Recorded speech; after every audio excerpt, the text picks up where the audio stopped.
لبيك اللهم لبيك لبيك لا شريك لك لبيك إن الحمد والنعمة لك والملك لا شريك لك. Dan untuk mengetahui informasi yang pertama, kita sudah terhubung langsung oleh rekan kami Dimas Ginanjar yang akan melaporkan langsung dari Arab Saudi. Halo, selamat petang Dimas. Selamat petang Nola. Dimas, mungkin bisa diinformasikan informasi terkini terupdate yang di mana kondisi Dimas ini berarti berada di mana, Mekah atau Madinah, Dimas? Saat ini saya masih di Madinah, Nola. Oke, di Madinah sendiri para jamaah sendiri sedang melakukan apa mungkin atau perpindahan lagi dari Madinah ke Mekah atau mungkin sebaliknya, Dimas? Mungkin bisa diinformasikan terkini lainnya? Ya, saat ini untuk pusat aktivitas memang sudah berpindah ke Mekah dan di Madinah sendiri saat ini tinggal menyisakan sekitar 20.000 calon jemaah haji saja yang masih belum dipindahkan menuju Mekah karena menunggu giliran. Karena seperti diketahui gelombang 1 yang turun di Madinah mereka harus menghabiskan waktu sekitar 9 hari terlebih dahulu di Madinah sebelum ke Mekah. Nah, proses perpindahan sendiri rencananya akan terus berlangsung sampai dengan tanggal 25 Mei nanti atau di hari Minggu. Nah, ini saat ini dari 101-an ribu calon jemaah haji gelombang 1 sebanyak 85.000 itu sudah berpindah ke Mekah. Berarti saat ini tinggal 20.000 saja yang ada di Madinah. Dan rencananya karena setiap hari ada sekitar sampai 9.000 calon jemaah haji, maka dalam 4 hari ke depan calon jemaah haji yang dari Madinah kemungkinan besar akan sudah selesai dipindahkan semua ke Mekah, Nola. Sedangkan untuk di Mekah sendiri saat ini sudah ada 114.000 calon jemaah haji Indonesia yang sudah berada di Mekah, itu termasuk juga yang langsung datang dari gelombang kedua dari Jeddah menuju Mekah langsung. Jadi bisa dikatakan saat ini di Mekah sudah mulai padat, tidak hanya dari calon jemaah haji Indonesia saja, tetapi juga dari seluruh dunia, mengingat wukuf rencananya akan dilaksanakan pada tanggal 5 Juni atau sekitar tepat 2 minggu lagi, 14 hari dari sekarang, Nola. Oke, lalu untuk sistem syarikat sendiri bagi jamaah haji gelombang kedua ini, apa mereka sudah disosialisasikan atau sudah diberitahukan atau mungkin ada perbedaan lainnya lagi, Dimas? Yang mungkin bisa dibuat jaga-jaga untuk seluruh jamaah haji? Oke, calon jemaah haji sendiri, sistem syarikat memang sebelumnya kan sempat menimbulkan dinamika terutama di calon jemaah haji yang berasal dari Madinah untuk ke Mekah. Ketika dipindah ke Mekah ada terpisah busnya, termasuk terpisah juga penginapannya. Tetapi itu sudah diatasin dan kabar baik lainnya adalah ternyata tidak hanya dari yang berpindah dari Madinah menuju Mekah saja, tetapi gelombang 2 yang turun di Bandara Jeddah dan ke Mekah itu juga saat ini sudah bisa digabungkan busnya. Jadi meskipun beda syarikat itu masih bisa dimasukkan dalam satu bus. Rencana sendiri juga yang sudah jalan saat ini kemungkinan besar ketika di dalam satu bus itu ada 2 atau lebih hotel, yang berarti ada jemaah yang berada di dalam bus itu ada 2 syarikat atau 3 syarikat, itu pun masih bisa tetap berada dalam satu bus sehingga calon jemaah hajinya tidak terpisah-pisah, Nola. Masih bisa bergabung bersama-sama. Nah, itu yang membedakan dengan gelombang 1. Yang gelombang 1 masih menggunakan sistem syarikat dan yang sekarang sudah bisa digabung. Sehingga perjalanan ke Mekah baik dari Madinah menuju Mekah maupun dari Bandara Jeddah menuju Mekah, keduanya akan tetap bisa digabungkan, tidak harus dipecah secara syarikahnya. Begitu, Nola. Oke, lalu Dimas, karena memang kondisi di Mekah sepertinya semakin padat karena sudah mulai untuk puncak haji. Apakah ada himbauan-himbauan kepada jamaah lainnya untuk bisa berjaga-jaga dan menjaga diri nantinya pada saat di puncak haji maupun di Mekah nanti, Dimas? Iya, betul sekali, Nola. Yang ini terus menjadi bahan dari bagi sosialisasi kami para petugas haji. Ada 2 hal yang sebenarnya menjadi sangat krusial sekali. Yang pertama adalah terkait dengan kesehatan. Semakin padatnya calon jemaah haji yang ada di Mekah, ini berarti resiko terkait dengan kesehatan juga akan meningkat juga, terutama terkait dengan sistem pernafasan. Oleh sebab itu, ada baiknya calon jemaah haji, terutama yang resiko tinggi ataupun lansia, berdisiplin untuk menggunakan masker ketika harus ke tempat yang berada kerumunan. Selain itu juga untuk mengurangi aktivitas di siang hari karena cuacanya bisa mencapai 43 derajat Celcius, bahkan sampai 46 derajat Celcius. Sehingga kalau bisa, di siang hari pun kalau bisa hanya di sekitaran hotel saja. Dan yang menariknya adalah PPIH sendiri, pembimbing ibadah sendiri sudah menyampaikan bahwasanya hotel-hotel calon jemaah haji ini sudah berada di areal Tanah Haram. Sehingga mau beribadah di masjid maupun di Masjidil Haram pun juga akan sama saja. Tetapi lebih baik untuk di siang hari bisa beribadah di hotel saja. Nah, lalu yang kedua adalah terkait dengan keselamatan juga. Diupayakan kalau misalkan sedang keluar, kalau bisa ada pendamping, jangan sampai pergi sendirian. Begitupun juga kalau misalkan hendak ke Masjidil Haram, lebih baik menggunakan bus sholawat yang secara resmi disediakan oleh pemerintah Indonesia untuk mengantarkan dari hotel menuju Masjidil Haram. Kalaupun terpaksa harus menggunakan taksi, upayakan untuk tidak sendirian. Dan bagi suami istri juga ada beberapa hal yang perlu diperhatikan supaya tetap nyaman ketika naik taksi. Misalkan ketika mau masuk, lebih baik yang masuk dulu adalah suaminya, baru istrinya, atau pihak laki-laki terlebih dahulu yang masuk ke dalam taksinya, baru disusul oleh perempuan. Begitu juga ketika nanti keluar, ada baiknya pihak perempuan dulu yang keluar, baru disusul oleh pihak laki-lakinya. Seperti itu. Nah, lalu juga masih ada juga beberapa calon jemaah kita yang membawa uang dalam jumlah cukup banyak, Nola. Tetapi itu mereka bawa di dalam tas-tas tertentu atau di kantong plastik. Nah, itu tentu saja sangat membahayakan dan bisa menarik perhatian orang jahat.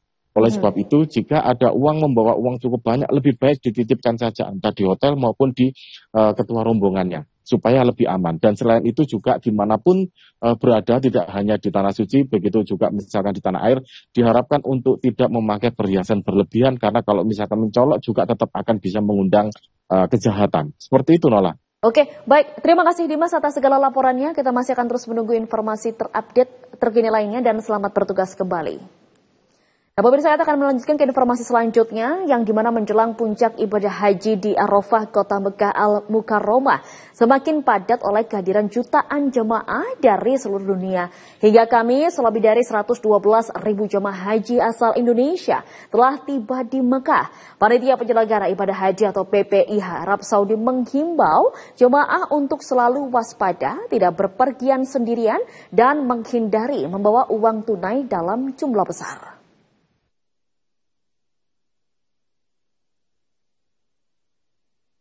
Menjelang puncak ibadah haji di Arafah yang dijadwalkan berlangsung pada 5 atau 6 Juni mendatang, Kota Makkah Al-Mukarramah kian padat.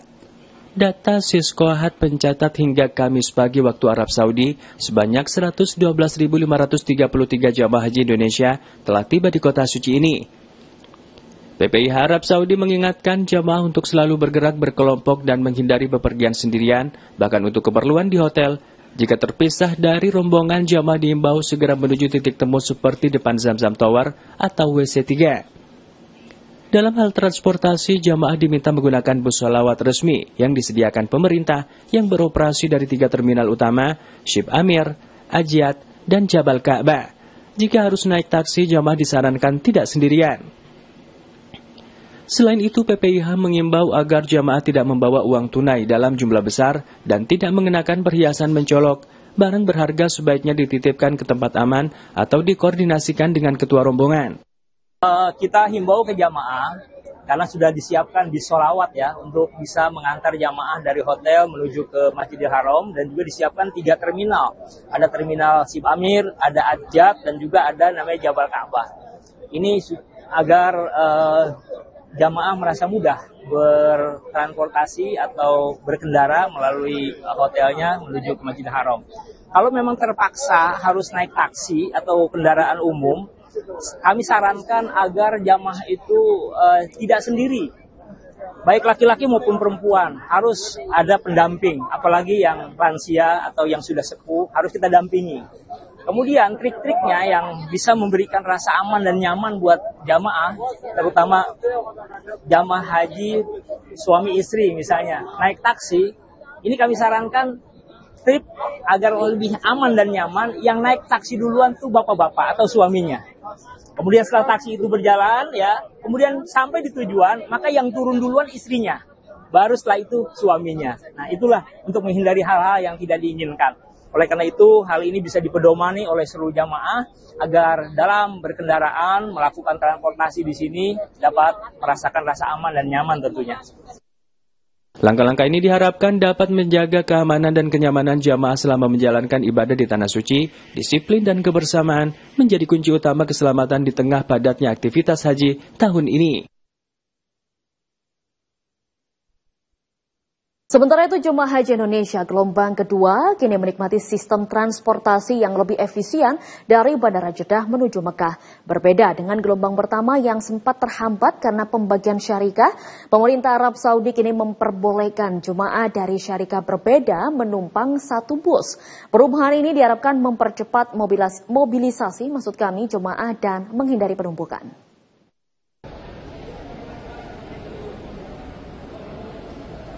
Satu persatu jamaah haji Indonesia gelombang kedua tiba di Bandara Internasional King Abdul Aziz Jeddah. Tak seperti sebelumnya, tahun ini mereka langsung diberangkatkan ke Makkah tanpa singgah di Madinah. Kebijakan ini merupakan respon terhadap masalah keterlambatan di gelombang pertama saat jamaah terpaksa menunggu lama karena harus dibagi berdasarkan syarikah. Kini satu bus bisa melayani hingga 2 hotel dan jika ada lebih banyak, pemisahan akan dilakukan di Makkah. Perubahan sistem juga diiringi peningkatan layanan petugas Arab Saudi terutama dari Wukala terlihat lebih aktif membantu jamaah lanjut usia dan berkebutuhan khusus. Jalur fast track mempercepat proses imigrasi hanya dalam 20 menit. Sementara jalur reguler rata-rata memakan waktu di bawah 1 jam. Meski begitu kedisiplinan jamaah tetap dibutuhkan. Basir juga menyoroti persoalan barang bawaan. Salah satu koper jamaah dibongkar karena dibungkus terlalu rapat dan menimbulkan kecurigaan isinya ternyata hanya makanan kering. Dalam hal ini kita mengikuti kebijakan dari Wukala di bawah arahan Kementerian Haji Arab Saudi. Arab Saudi memiliki program Makkah Route atau di kita itu namanya Fast Track. Program ini memungkinkan jamaah untuk lebih cepat sampai ke Mekah sehingga mempersingkat layanan-layanan yang ada di bandara. Sebagai contoh misalkan selama ini jamaah sudah cukup terbantu ketika melakukan layanan keimigrasian. Pemeriksaan imigrasi berjalan dengan cepat karena adanya biovisa selama di tanah air, dan berikutnya layanan-layanan yang lain juga semuanya waktunya singkat. Khusus untuk fast track waktunya hanya kisaran 20 menit. Untuk yang non fast track ketika jamaah menunggu di ruang tunggu waktunya hanya tidak lebih dari 1 jam. Itu sebuah kemajuan yang luar biasa yang membuat jamaah kita akan lebih cepat sampai ke kota Mekah. Nah, pola-pola ini diharapkan nanti bisa diikuti oleh jamaah, baik jamaah yang belum berangkat maupun jamaah yang sudah tiba di Arab Saudi. Tadi ada salah satu jamaah dari salah satu kloter gitu yang dibongkar koper kabinnya karena di dalamnya ditemukan benda yang mencurigakan oleh para petugas Arab Saudi. Setelah dibongkar ternyata isinya cuma makanan kering aja. Tetapi karena dikemas dengan lakban yang sangat rapat sehingga dicurigai oleh pihak pemeriksa barang dan dilakukan pembongkaran. Diharapkan nanti jamaah untuk bisa mengemas barang-barang berupa makanan dengan wajar saja ya, untuk menghindari hal-hal yang terjadi seperti ini. Dengan sistem yang lebih fleksibel, kerjasama antara PPIH dan petugas Arab Saudi, serta kesadaran jamaah untuk tertib, perjalanan dari bandara ke Mekah kini makin cepat, aman dan nyaman bagi seluruh jamaah haji Indonesia.